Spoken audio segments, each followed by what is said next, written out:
नमस्कार, मैं युवराज, आप देख रहे हैं डेमोक्रेटिक लाइव। देखिए, आज सुबह से ही राबड़ी आवास पे छापेमारी चल रही है और छापेमारी को लेकर जितने भी आरजेडी नेता हैं, कार्यकर्ता हैं, सभी परेशान हो गए और राबड़ी आवास पहुंच गए और राबड़ी आवास के बाहर आकर नारेबाजी करने लगे, अर्धनंग होकर के प्रदर्शन करने लगे और साफ तौर से उन्होंने आरोप लगाया नरेंद्र मोदी पे, जो देश के प्रधानमंत्री है, उन पे आरोप लगाया गया और कहा गया कि इसमें पूरा का पूरा हाथ बीजेपी वालों का है, क्योंकि वो बीजेपी से हाथ नहीं मिलाए, जिसका खामियाजा आज लालू यादव भुगत रहे हैं। ये सभी आरजेडी नेता और कार्यकर्ताओं का कहना था, तो मैंने सोचा कि बीजेपी वाले से प्रतिक्रिया ले लेता हूं, उनका क्या मानना है। तो मैंने बीजेपी कार्यालय पहुंच गया और बीजेपी कार्यालय जाकर मैं बीजेपी प्रवक्ता से बात किया और वहां से जो प्रक्रिया निकल के आई, पहले वो आप सुनिए।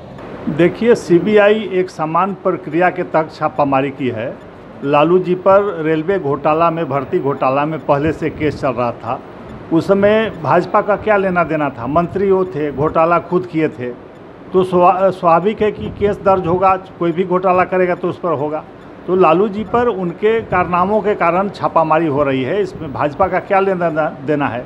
सीबीआई हमेशा काम करते रहती है, कुछ सबूत मिले हैं उनके पक्ष किए हुए कारनामों के खिलाफ, तो निश्चित रूप से छापामारी एक समान प्रक्रिया है, उससे किसी पार्टी और किसी नेता को कोई लेना देना नहीं है। कह रहे हैं ये मामला 13 साल पुराना है, तो इतना दिन से क्या कर रहे हैं? अरे भाई, पहले भी छापामारी हुई थी, कोई नया हुआ है क्या?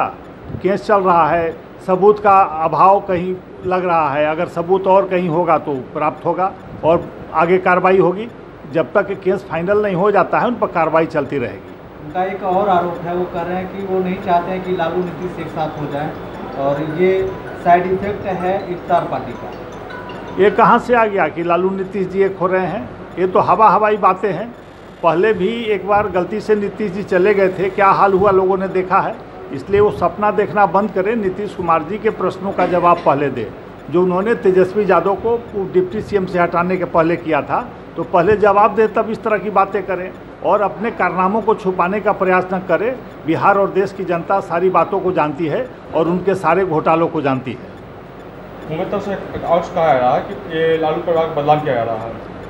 अरे भाई, किसने कहा था कि आप लूट लीजिए पूरे रेलवे को, पूरे बिहार को? उसमें बदनाम करने की बात कहाँ से आ रही भाई? आप जेल की सज़ा काट रहे हैं अपने कुकर्मों के कारण, अपने किए हुए कार्यों के कारण, तो उसमें कोई क्यों फंसाएगा? आपके खिलाफ सबूत हैं, आप उसको नकारते, आपको न्यायालय ने सज़ा दिया है, कोई पार्टी ने सज़ा थोड़े ही दिया है, तो कोई क्यों बदनाम करेगा? आपको क्यों कोई फंसाएगा? आपने वैसा कर्म किया था, उसकी सज़ा आप भुगत रहे हैं। तो आपने सुना जो बीजेपी के प्रवक्ता हैं डॉक्टर विनोद शर्मा, इन्होंने क्या कुछ कहा। इन्होंने साफ तौर से खंडन कर दिया कि इसमें बीजेपी की कहीं से कोई हाथ नहीं है, ये उनका कुकर्मों की फल मिल रहा है, जो पिछले वर्षों वो कर चुके हैं, जो पिछले वर्ष वो किए हैं, उसी का फल उनको आज मिल रहा है। इसमें बीजेपी का कहीं से कोई हाथ नहीं है, ना ही कुछ इसमें बीजेपी करती है, ना किसी को फंसाती है, ना किसी को बचाती है। ये जो किए हैं उसी के फल उनको मिल रहा है और आज ये कोई नया नहीं है, ये कई बार उनके घर पे छाप मारा गया है। ये कोई नया प्रक्रिया नहीं है कि पहली बार उनके घर पे ईडी या सीबीआई का छापा पड़ा है। पहले भी उनके घरों पे, उनके आवास पे, उनके कार्यालयों में कई बार छापेमारी की प्रक्रिया चला है और वही प्रक्रिया आज भी चला है। तो इस तरह का उनका आरजेडी का जो नेता है, जो कार्यकर्ता हैं, वो जो आरोप लगा रहे हैं कि बीजेपी वाले ने मुझे फंसा दिया, तो ऐसा उन्होंने खंडन कर दिया कि ये बीजेपी वाले नहीं फंसाए हैं।